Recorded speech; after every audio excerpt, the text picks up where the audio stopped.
¿Cómo están? Bienvenidos a un capítulo más de esta temporada, que creo que ahora sí va a ser el capítulo con el que cerremos esta temporada, y bienvenidos nuevamente. Está con nosotros hoy alguien, la verdad muy especial, que nos va a contar su historia. Yo tengo que agradecerle mucho a Bárbara Redondo porque nos acaba de ayudar con unos temas impresionantes en un summit que tuvimos. Pero bueno, se los presento. Ella es Bárbara Redondo, es activista, es productora, es socia de Anónima, tiene también un podcast que se llama Estas Morras, es cofundadora de Decididas y Regia. Muchas gracias por estar aquí, Bárbara. Gracias por la invitación, feliz de estar aquí con ustedes. Muchísimas gracias. Oye, y lo que les decía, estuvimos hace poquito con un summit en Monterrey con Manala, muchas gracias por todo lo que nos apoyaste.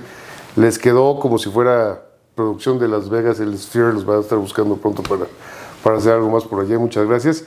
Pero bueno, pasando esto, gracias por venir, gracias por estar aquí, gracias por venir a contarnos tu historia. Ojalá, como platicamos, esta historia no solamente a una persona le cause le mueva algo por dentro, sino a muchas, porque de veras es un ejemplo tu vida. Y cuéntanos ahora sí, tú eres la rockstar aquí, tú eres la que vas a hablar, yo me callo.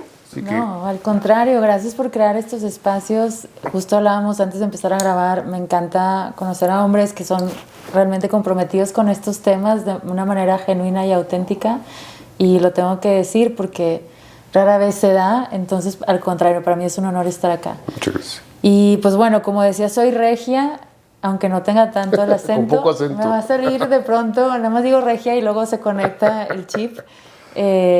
Yo crecí en San Pedro y pues sí crecí con ideas muy fijas de cuál debía ser mi rol como niña, como mujer en el mundo, ¿no? También es una burbuja, muy consciente de que pues el lugar donde me tocó nacer y crecer, algunos dicen que es el municipio, digamos, con mayor poder adquisitivo en América Latina, el municipio más seguro. Y pues eso es una cosa muy irreal, ¿no? Que de niña no la alcanzaba a ver, pero que hoy entiendo muchísimo por qué me dedico a estos temas de equidad de género, porque para mí es muy importante que en espacios, sobre todo, digamos, tan tradicionales, tan cuadrados, le demos cabida a la diversidad, a la inclusión. Al final del día son temas hoy que implican crecimiento económico para todas las personas. Y pues nada, yo empecé muy chiquita, como muy curiosa de querer entender el mundo, de no querer lo que las demás querían, ¿no? Sí sentía desde niña esta diferencia de que a mí llamaba la atención otros temas más allá de hablar de lo que me rodeaba, ¿no? Entonces siempre fui súper curiosa, muy apasionada de la música, de leer. Te voy a poner un ejemplo, es una anécdota que me encanta contar. Yo de niña que escuchaba de fondo Mecano, o la primera vez que escuché a Alaska y Dinarama, yo decía, ¿qué es? ¿Es hombre o mujer? ¿Y por qué se viste así? Todo lo que fuera diferente yo quería conocer más.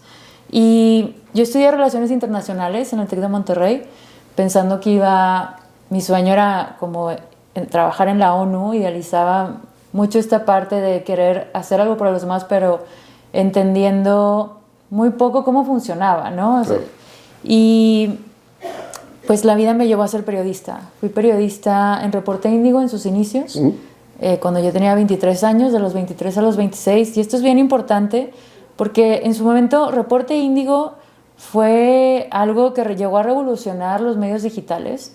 Fue el primer medio digital en América Latina. Me tocó, pues de verdad, desde el inicio ser parte de... Yo escribía de todo, escribía desde política, psicología, inteligencia emocional, pero también tenía una sección para jóvenes que era más de conciencia. Íbamos a muchos festivales de música, pero hablábamos también de temas emergentes, y pasaba gran parte de mi tiempo, imagínense, pues en ese entonces, estamos hablando de 2007, 2008, pues un medio distinto en el que tenías el área de diseño, pero la editorial y la parte de tecnología. Y gran parte de mi tiempo la pasé con el equipo de tecnología. Okay. Me gustaba mucho trabajar desde ahí, entonces eso me permitió entender muchas otras cosas, ¿no? de cómo funciona el back office de cualquier cosa tecnológica. Y esa época es clave, a mí me marca por varias razones. En ese entonces vivíamos la llamada guerra contra las drogas.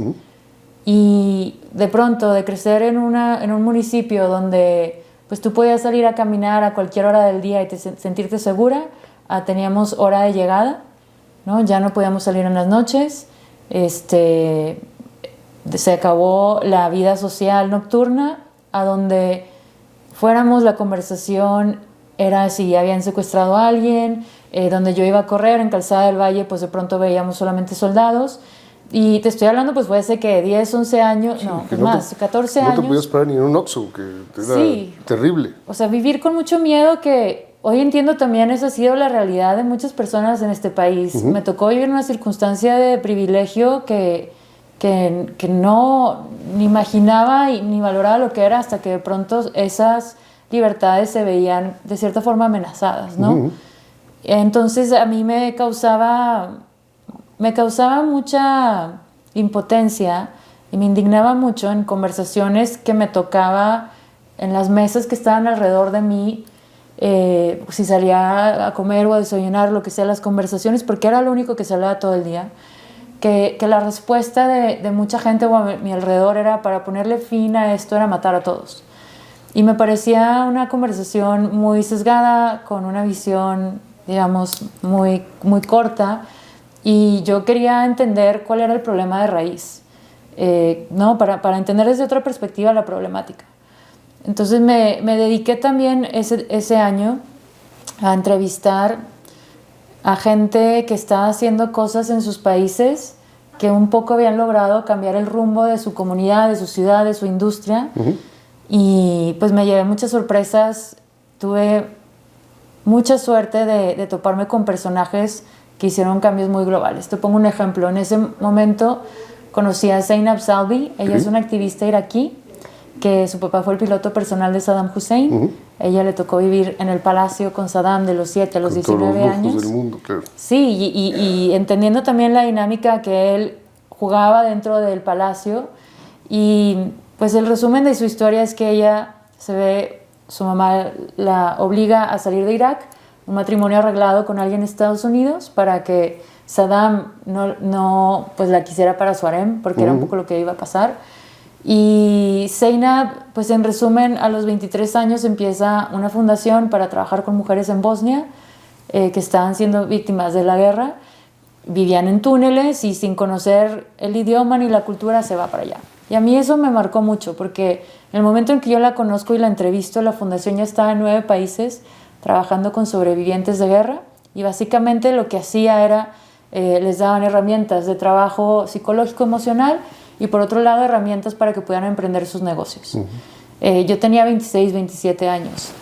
Y esa entrevista fue la que me hizo a mí decir: me encantaría hacer un evento. Yo como periodista quería que más gente tuviera acceso a las personas a las que yo estaba teniendo acceso, e hicieran sus propias conclusiones. O sea, de pronto, en el lapso de 2 años de vivir en una ciudad donde, pues entre comillas, todo funcionaba bien, a tener miedo a ir a cualquier lado, sí quería que pudiéramos tener respuestas. Había mucha gente en mi ciudad en ese entonces que se estaba yendo a vivir a otros lugares.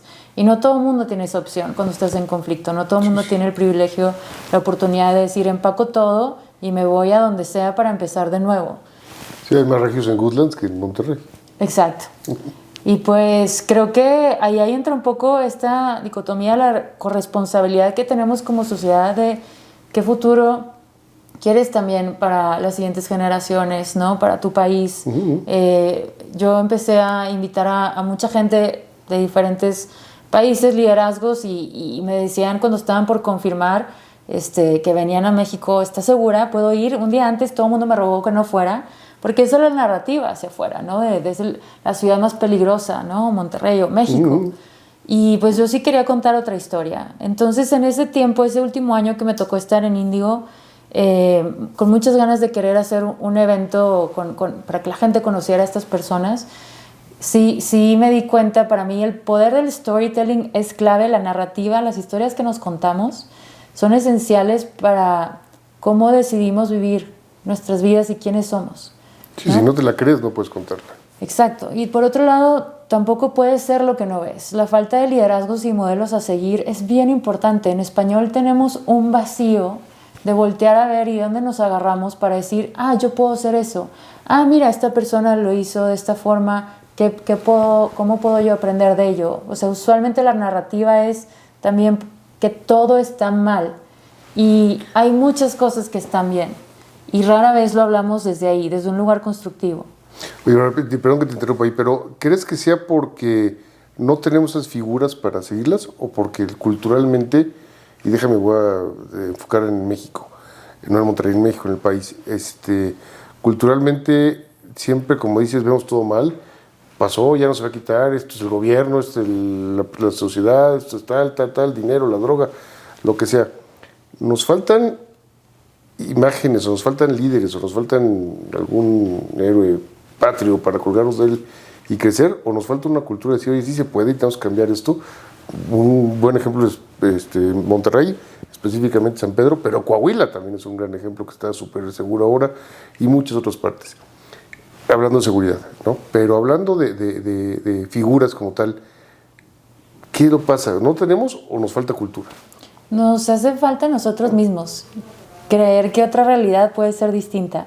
Hay un artículo que escribió Thomas Friedman para el New York Times, una columna hace varios años. Él justo acaba de visitar Monterrey y decía, olvídense de India, China, Brasil, el futuro está en México. Él venía justo de estar en un evento en Monterrey, 10 años después, 8 o 10 años después de esta etapa de la guerra contra las drogas.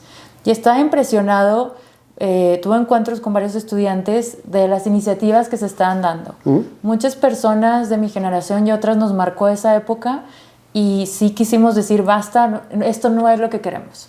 Entonces sí creo que lo que nos falta es esa convicción de que podemos construir otra realidad, ¿no? Si ponemos como ejemplo Japón, cuando termina la Segunda Guerra Mundial y queda devastado, ellos reconstruyeron a partir del imaginario, con total convicción, que iban a regresar a ser una superpotencia. Y creo que a nosotros y nosotras nos ha faltado creer que podemos ser eso que alcanzamos a ver. Te voy a poner un ejemplo y en temas de género, pasándolo a otro nivel de conversación. Históricamente las mujeres hemos sido entre 50 y 52% de la población, ¿no? Pero en la historia, solamente en los libros de historia, solamente ocupamos 0.5% de las páginas de historia. Y usualmente quien escribe la historia es quien gana, ¿no? Correcto. Y quien gana pues se queda en un espacio de poder. Yo me he hecho la pregunta, en México, ¿quiénes son las historias que se nos ha contado, ¿no? ¿Y quién ha escrito esos libros de historia? ¿Qué lugar también han ocupado las mujeres en esos libros de historia? ¿Y qué referentes hemos nosotros querido promover? Yo creo que muchos otros países lo han hecho muy bien. El ejemplo más cercano que tenemos es Estados Unidos. En el momento en que tú creas una narrativa y una cultura que realmente sea cohesiva en el sentido de impulsar estos talentos, nos permite abrir otros espacios en nuestro imaginario de lo que podemos llegar a ser, ¿no? Sí, ahorita que dije Estados Unidos me quedé pensando en Alemania por dos cosas. Uno, por todo el tema de inclusión, sobre todo de la mujer, que bárbaros, están en otro nivel. Y aparte, cuando acaba la Segunda Guerra Mundial, Alemania pues vuelve a ser una potencia y es lo que es el motor de Europa, ¿no? Y me quedé escuchando lo que me decía una persona que me voy a guardar el nombre. Decía, es que Alemania son alemanes. Si los mexicanos fueran alemanes, seríamos así como, no es cierto, no es que sean güeros, grandotes, no tiene que ver con que sean mexicanos o alemanes, es las ganas de querer hacer las cosas como tú dices y de creérsela. Pero sí tienes razón, el país que para mi gusto, donde más discriminación hay, que son los Estados Unidos, es donde más oportunidades tienen hoy las mujeres para crecer. Total, y hay espacio de movilidad, y no quiere decir que no haya habido una lucha para ellas allá, llevan años también luchando como nosotros acá, pero creo que también hay una voluntad social mayor de todas las partes, ¿no? De todos los sectores, para lograr, o sea, para hacer que eso sea posible. Acá aún, y es mucho lo que me dedico yo ahora, por un lado hay mucha desinformación, ¿no? de las cosas. Y este es otro dato muy curioso, a mí me gusta correlacionarlo a este aspecto, y cuando hablo de esto sí quiero que lo veamos desde una perspectiva de narrativa y las implicaciones que esto tiene en nuestra manera de pensar. De los 10 países con el mayor número de católicos, América Latina tenemos 4 de esos países, 4 o 6, y México ocupa el segundo lugar. muchas de nuestras narrativas de también qué lugares y qué lugar debe ocupar la iglesia, el Estado, el hombre, la mujer, está muy atado un poco a estos valores que van ligados a la religión. Y entonces, cuando el storytelling de cierta forma te ata en tus creencias, en tus valores, a cómo deben ser las cosas, tenemos un problema muy grande. O sea, por un lado está ese aspecto, ¿no? Claro. Por otro lado está la idea de lo que nos contaron que éramos también como país.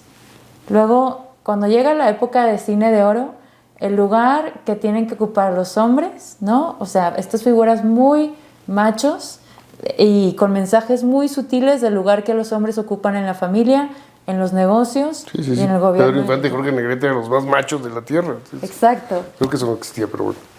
Y el lugar también que ocupábamos como mujeres. Entonces sí creo, yo para entender de todos estos temas económicos, políticos, sociales, investigo todos estos aspectos. También hay muchas respuestas en la neurociencia, pero cuando regreso a México es qué historias se nos han contado y seguimos perpetuando en estos estereotipos, que para mí me explota la cabeza pensar que somos de las economías top 12, top 14 a nivel mundial, fluctuamos, ¿no?, entre estos niveles, pero sigo sin entender por qué el crecimiento llega a tope, ¿no?, y no hay mayor impulso para las mujeres y el discurso sigue siendo estamos muy mal y todo está mal.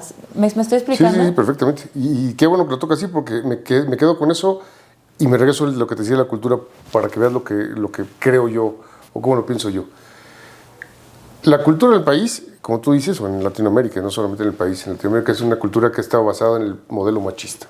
En la mujer, hay unos chistes estúpidos de hace 1000 años que ni los voy a sacar, pero la mujer ya está en su casa, ¿no?, cuidando a los niños o cuidando la casa. Eso se me hace absurdo. Creo que eso ha estado empezando a cambiar en ciertos círculos, en ciertos países, no en todos. Me voy a México. Hoy en México creo que la oportunidad para crecer en la mujer, por lo menos en el mundo corporativo, no voy a meter en industrias, sino en las empresas, es mayor que la que teníamos hace 10 años, hace 15 años. Hace 30 años, cuando yo empecé a trabajar, no había mujeres, no había abogadas en el despacho donde yo trabajaba. Había una socia y era la única, ¿no? Bueno, eso era la realidad. Lo normal, ibas a Nueva York, igual era puro blanco, de corbata, perfecto, ¿no? Eso era lo que pasaba hace 30 años. Empieza a cambiar, empieza a moverse la tierra y la cultura de la gente y la mente empieza a cambiar de forma de pensar, mucho por las mujeres, mucho por las mujeres, pero mucho también por varios hombres que pudieron empezar a pensar en eso, cambiaron esa cultura, esa forma de pensar. Lo que me preocupa más que nada en este momento en el tema corporativo es que yo sigo viendo que el número de mujeres en posiciones de poder, en el board o en el C-suite, lo que tú quieras, es muy chico. Es muy pequeño, no hay muchas, y no sé si no hay muchas porque no hay, que me cuesta trabajo pensarlo, que yo creo que la capacidad tienen y más, que no hay para esas posiciones o que no las están dejando llegar a esas posiciones, que es más lo que yo creo, que igual el tema de la cultura.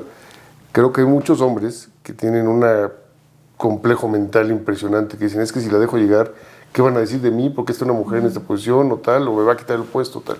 Pero también hay mujeres que piensan igual. Entonces, creo que estamos en un momento coyuntural para el país y para el tema corporativo. Si nos quitamos de encima esos sesgos absurdos, idiotas de que estamos viviendo, esto va a detonar y va a crecer muchísimo, porque el talento de la mujer es impresionante. En mi equipo, y siempre lo digo con mucho orgullo, son 60% mujeres. Una de ellas es mi socia con la que trabajo perfecto, y desde el día que empezamos a tener un grupo más diverso como grupo de trabajo, no te decía cómo cambiar nuestra forma de trabajar, de ver las cosas, el approach con los clientes es diferente, las opiniones son diferentes. Entonces, creo que realmente eso vale, y yo soy un convencido de ello. La verdad es que yo me voy a pelear toda la vida con quien diga que no. Así tengo que ver a golpes, me acabo golpes, pero bueno, es un tema absurdo. Y por eso te decía, ahorita que tocabas ese tema de las películas, yo me acuerdo de Sara García, que era la que mandaba, pero al final del día los machos eran los hijos y sirven la comida y limpian la ropa, y estaba la pobre hermana ahí haciendo todo, ¿no? Esa figura del mexicano, yo me acuerdo que me decía mi papá, Hugo, es que en Estados Unidos o en fuera del mundo nos ven con el sombrero, con el cigarro y con el bigote, ¿no? Pues a mí ni me sale bigote, ni uso sombrero, ya no fumo, entonces pues yo no sé de dónde creen que soy, ¿no? Pero bueno, creo que eso tiene que cambiar. No sé si estás viendo tú algún cambio así. Yo sí lo estoy empezando a ver, por lo menos en el tema corporativo, creo que ya hay para dónde movernos. Sí se está empezando a ver y por eso, de nuevo decía, gracias por crear estos espacios porque son muy necesarios y son muy valiosos y sí están sumando esta conversación y, digamos, a lo que las otras generaciones van a ver como algo normal. Si nos ponemos en el mapa, en un comparativo, dónde estamos parados, por ejemplo, en México, solamente 10.9% de los lugares de consejos de administración son ocupados por mujeres. La Unión Europea pasó una iniciativa, es un requisito, lo dio a conocer el año pasado, que para el 2026 todas aquellas empresas que coticen en la bolsa tienen que tener al menos un 40% de mujeres en sus consejos de administración. Entonces, cuando haces la comparativa del 11 al 40, son años luz. Claro. Y pues también pensando, por ejemplo, si en un país donde cada 5 días despiden a una mujer por estar embarazada, imagínate qué te habla eso, de qué ideas. No va a rendir igual, o en entrevistas que les preguntan, ¿te piensas casar? O sea, que siga sucediendo en 2023. Sí, es absurdo. Han habido un montón de avances y hay muchos corporativos y empresas que sí han implementado políticas muy necesarias internas para permitir, ¿no? El maternity leave, el paternity leave, todas estas cosas de inclusión que abonan. Pero si nos comparamos así en data, no ha sido suficiente.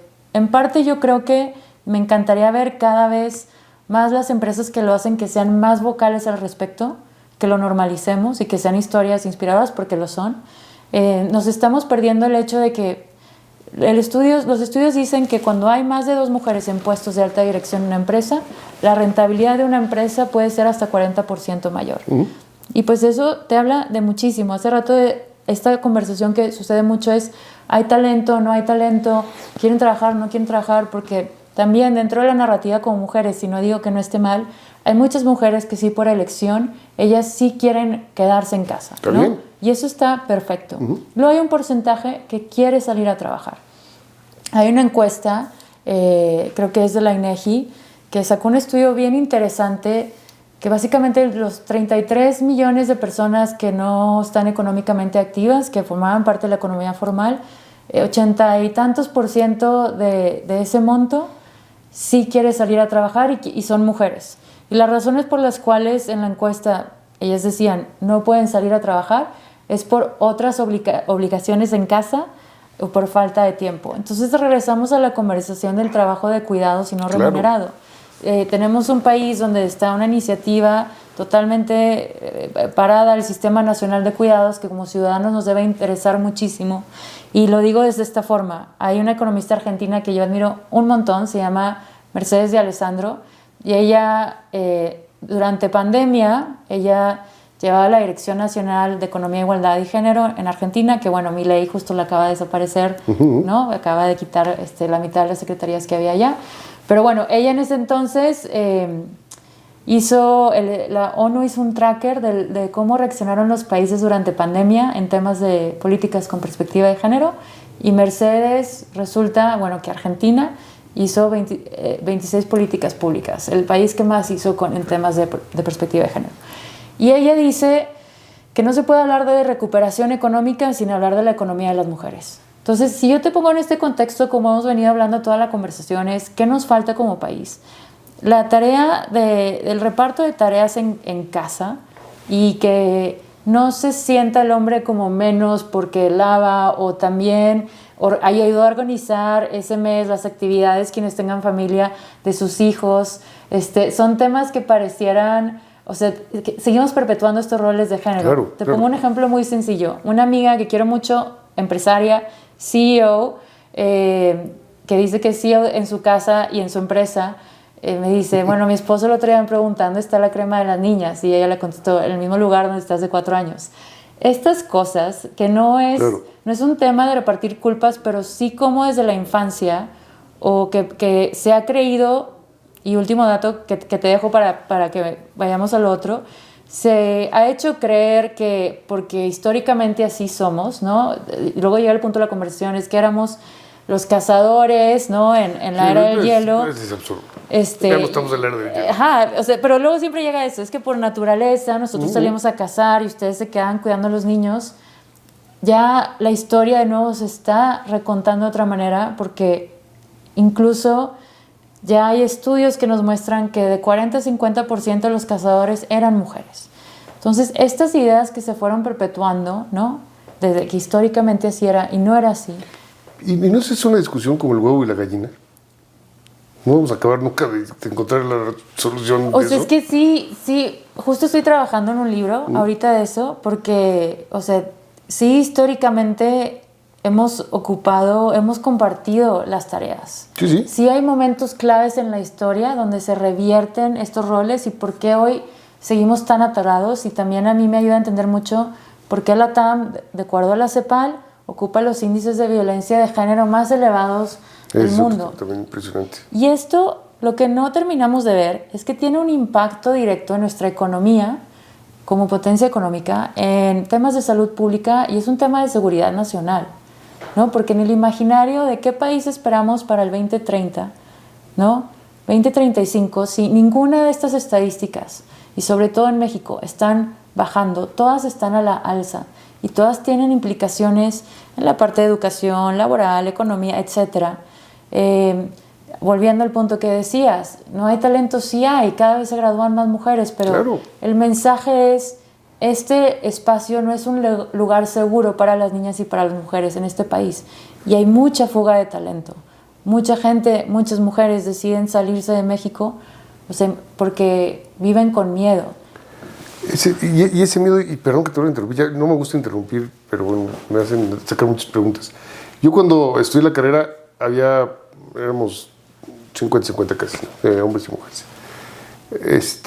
Hay unas abogadas que leyeron conmigo que hoy son unas fregonas, mis respetos, y hay unos abogados que son los buenos para nada. Entonces al final del día dices, no tiene absolutamente nada que ver. Punto número uno, te decía lo del huevo y la gallina, porque para mí es una discusión absurda hablar de lo que pasó en la era del hielo o lo que pasó en la Revolución Mexicana. Yo creo que la Revolución Mexicana la ganaron las adelitas. Sin las adelitas no hubieran salido los otros a pelearse. Y es más, las adelitas también se peleaban. Tampoco te puedo decir lo que sea mi abuela o lo que sea mi mamá. Eso ya no tiene que ver. Yo tengo un criterio formado, ya tengo una idea de lo que quiero, cómo quiero apoyar a la mujer y cómo quiero buscar a la mujer. Esa es mi idea que yo le transmití a mis hijos. Y que mucho mis hijos me han ayudado a reforzarla, porque la verdad es que aprendo cada día más de ellos, de todos esos temas.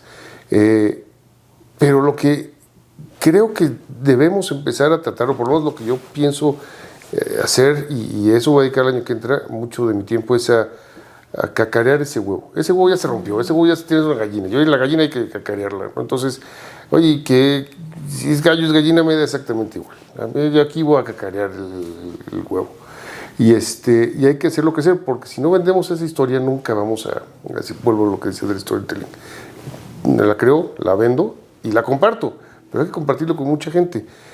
Una anécdota que he contado varias veces aquí en el canal es la primera mujer que me tocó despedir a mí. Yo me dedico a derecho laboral y despido gente y le pido una disculpa si a alguien le he fallado, pero bueno, todos los días. Y la primera fue una señora embarazada de una tienda departamental que me habló de recursos humanos y me dijo: oye, Hugo, necesito que vengas a despedir a esta persona mañana. Sí, perfecto, ¿qué hizo? Se embarazó. ¿Por qué la voy a correr? Porque está embarazada, sí. Pues discúlpame, no voy a correrla, ¿no? Entonces hablé con el dueño, que era cercano, el dueño de esa tienda, le dijo: ahí está pasando esto, y al día siguiente el que fue a correr fue el de recursos humanos. Y esta señora, lo que hizo esta señora fue moverla. Si en lugar de que estés embarazada, qué bueno, qué padre, vente ahora al departamento de bebés. Entonces tenía una empatía con las señoras que llegaban allí a comprar ropa y con la familia y tal diferente. Y eso les ha dado un éxito total. No voy a decir el nombre de la tienda, pero tiene un oso ahí que hace desfiles en Navidad. En fin, es una gran idea. La verdad pasó muy bien y me dio mucho gusto. Y me da mucho gusto contar esa idea porque de ahí nació algo diferente, ¿no? Entonces, si hay oportunidades, ya hay que se las valer. Hay un montón de oportunidades. Me encanta conocer esa historia, porque esas historias entonces nos permiten ver cómo puedes reinventarlo y no desperdiciar ese talento. Y al final, claro, tengamos en mente que 1/3 de las familias de este país son de madres solteras. Y parte de la solución para mí de erradicar el tema de violencia de género es promover el crecimiento económico de las mujeres, incentivar su independencia económica.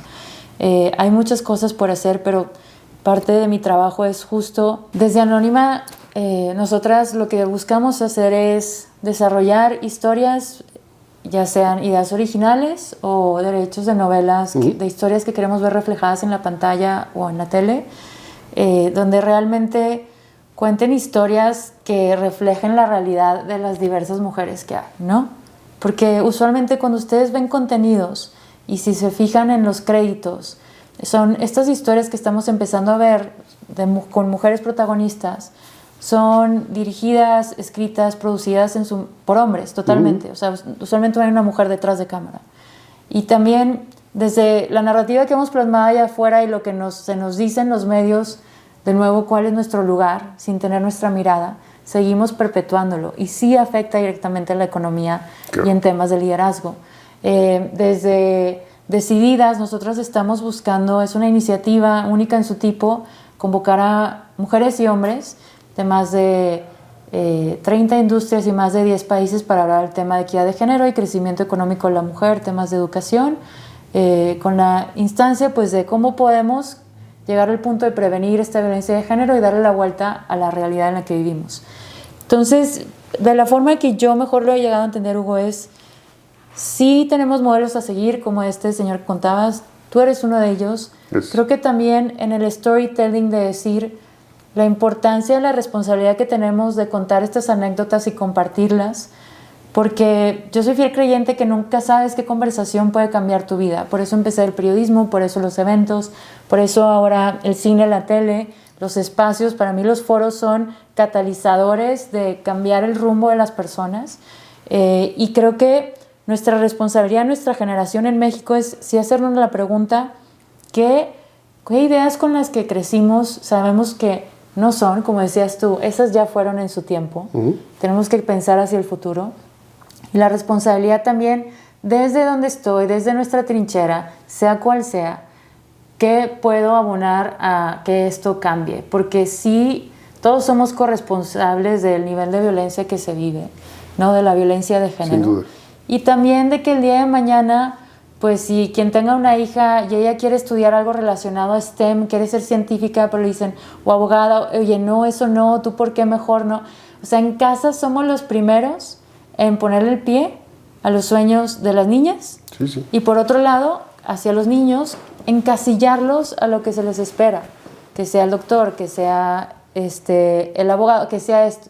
O sea, la expectativa también es para ellos igual de grande, igual de pesada. Y creo que también ya es tiempo que podamos ver a los hombres y escucharlos de todas estas cosas que sí les generan un peso en niveles de salud mental, de la presión que hay, y que realmente podamos repartir las tareas de nuevo. O sea, trabajar en conjunto, no debería estar la carga laboral solamente en uno de ellos y que no esté peleado. Para mí no es un tema de poder, porque siento también que luego pareciera, ¿no? Sí, sin duda. Que se minimiza el valor del hombre, si a lo mejor la esposa gana más, y este tipo de cosas.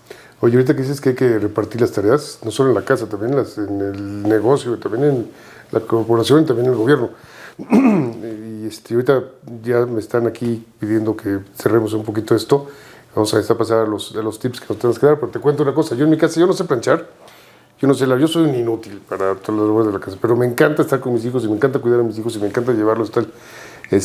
Yo no sé si fui bueno en algún momento repartiendo las labores de la casa.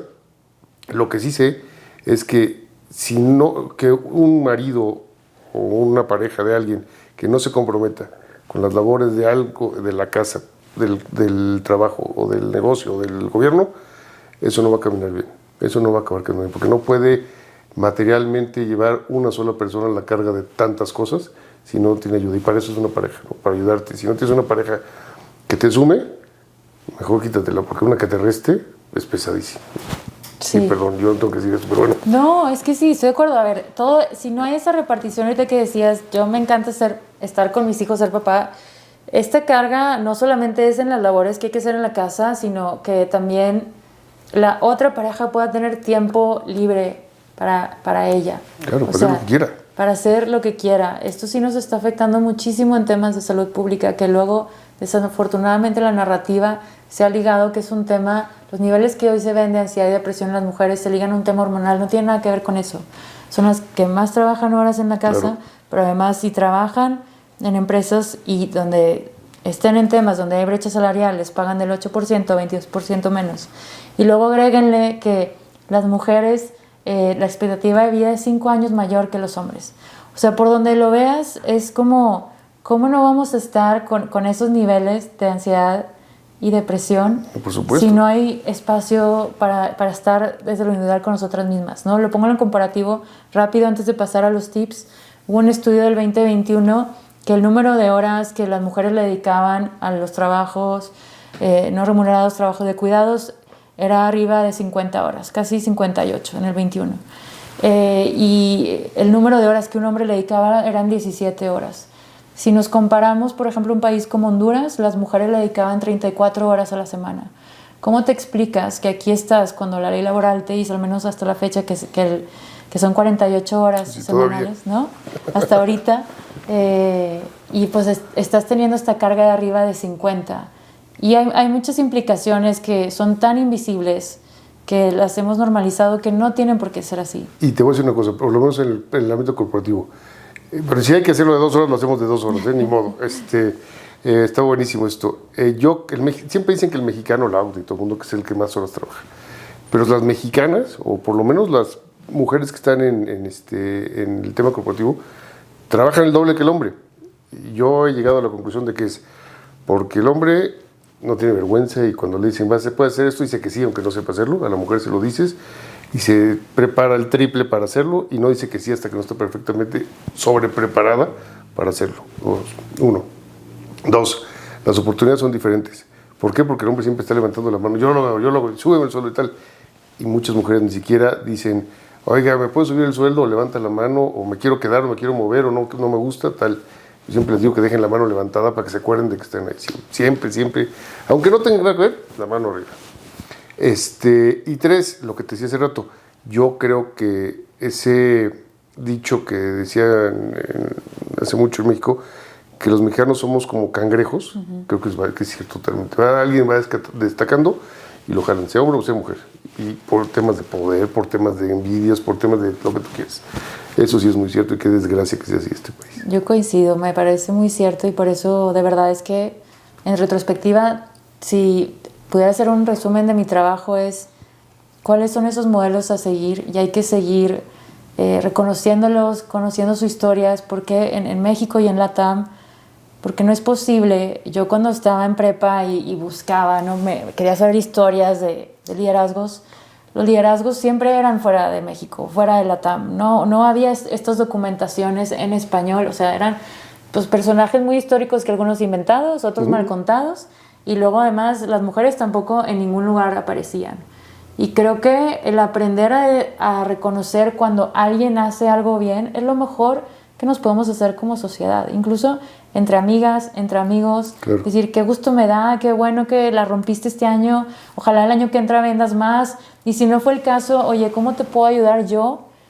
¿No? Si este año tuviste un mal año, híjole, pues aquí estoy, o fíjate que conozco a alguien que te puede abrir una puerta, es lo mínimo que deberíamos de estar haciendo, el decir, conectar a la gente con el afán de que nuestra realidad cambie el día de mañana. Pero si nos quedamos limitados y muy no le voy a decir mi idea porque se la va a copiar, o lo van a hacer igual que yo, entonces lo mío no va a ser lo mío, ¿sabes? O sea, siento que hay en esta narrativa muy recelosa. A mí me cuesta mucho trabajo entenderla. Yo soy muy compartida porque yo sí creo que si gana la otra persona, gano yo también y pues podemos crear otra realidad. Pues sí, tienes mucha razón. La verdad es que somos muy celosos para lo que decimos, o muy envidiosos, no queremos ver al otro que gane, ¿no? Entonces está en la fregada. Nos cuesta trabajo. Bueno, muchas gracias. Necesitamos tus tips para que nos digas 5 tips. Ya nos diste como 2,000. 5 tips. Nos des 5 tips ahorita o 5 conclusiones que nos quieras dejar para que se las lleve la gente. 5 recomendaciones. Yo les diría, háganse la pregunta de dónde vienen las ideas que tienen hoy, qué les decían en sus casas respecto a los roles que tenía que ocupar un hombre, una mujer, qué ideas les dijeron sobre quiénes debían ser ustedes en su adultez y ver si están abiertos o abiertas si hay lugar para cambiar algo de eso. Sobre todo quienes tengan hijos o hijas, este es el segundo tip, prestar mucha atención a las conversaciones que tienen frente a niños, niñas o adolescentes, sobre cualquier tema, ¿no? Porque si estamos marcando, al final en esas edades somos esponjas y no nos damos cuenta de cómo les estamos dictando por medio de otras conversaciones, de otros ejemplos, qué lugares deben ocupar en el mundo. Y tener extra sensibilidad cuando son casos como polémicos, donde se violenta, o casos pop, por ejemplo. Si en la comida del domingo se está hablando si Shakira habló mucho de Piqué o no, y si las mujeres facturan o no facturan. O sea, hay que regresar al centro de la conversación desde donde lo abordamos, que pueda de cierta forma obstaculizar a las niñas, y por el otro lado poner a los niños en un lugar de, al final, yo soy quien tiene el poder, mi decisión es mía, no importa lo que digan ellas. Tercer tip: cuando vean contenidos en la tele, cuando vayan al cine, hagan un chequeo de los créditos. ¿Esto quién lo escribió? ¿Quién lo dirigió? ¿Quién es esta persona? Porque muchas veces estamos consumiendo contenido sin saber de dónde vienen. ¿Qué idea se quiso contar de este personaje? ¿Sí va con la realidad que veo yo? O sea, estas discusiones pueden ser súper enriquecedoras. Cuarto tip: hablen bien de la gente a su alrededor. Yo creo que empecemos a dejar hablar mal de la gente que está a nuestro alrededor. Aprendemos a hablar de lo que nos gusta, a promover, ser los primeros porristas y porristas de nuestras familias. Yo creo que para mí algo que nos podría cambiar muchísimo como sociedad, y lo veo habiendo estado en un medio de comunicación, hablar de lo que sí está bien, hablar de lo que sí funciona. No todo lo hacemos, nada es blanco ni negro, pero nos hemos quedado bien cortos en reconocer lo que sí se ha hecho bien. Yo creo que esa narrativa nos va a ayudar muchísimo. Y por último, no tener miedo a estar incómodos. Estas conversaciones son muy incómodas. Se acercan las fiestas o cada vez que hay un cumpleaños, y entonces en encuentros donde si está el abuelo, la abuela o la tía y tienes estas nuevas generaciones, pues poner sobre la mesa de que si se van a hablar ciertos temas, que se dan desde un lugar constructivo, claro. Saber que a lo mejor algunas cosas nos van a resonar porque nos hemos visto en esa posición, y entender, y con esto cierro, que no es la culpa de la persona con la que se está hablando el tema. Analicemos el sistema y por qué hoy estamos en este lugar. Es un sistema, es una serie de factores, tampoco podemos tomárnoslo personal, no es una lucha entre géneros, pero sí creo que es una discusión de cómo el sistema puede transformar para que no estemos hoy en esta posición y que no se repita esa historia, ¿no?, para nuestros nietos o nietas. Pues ahí está. Todo está padrísimo, gracias por la entrevista, está increíble. Gracias, Hugo. Nos hemos podido quedar platicando yo por lo menos 3 horas más, pero bueno, hay que hacer otras cosas. Síganla, por favor, síganla, vayan a los summits. Yo voy a estar pendiente de decididas para ver cómo podemos apoyar y ayudarles. Ojalá, ahí tienen que estar, ahí tienes que estar. Muchas gracias, que estén muy bien.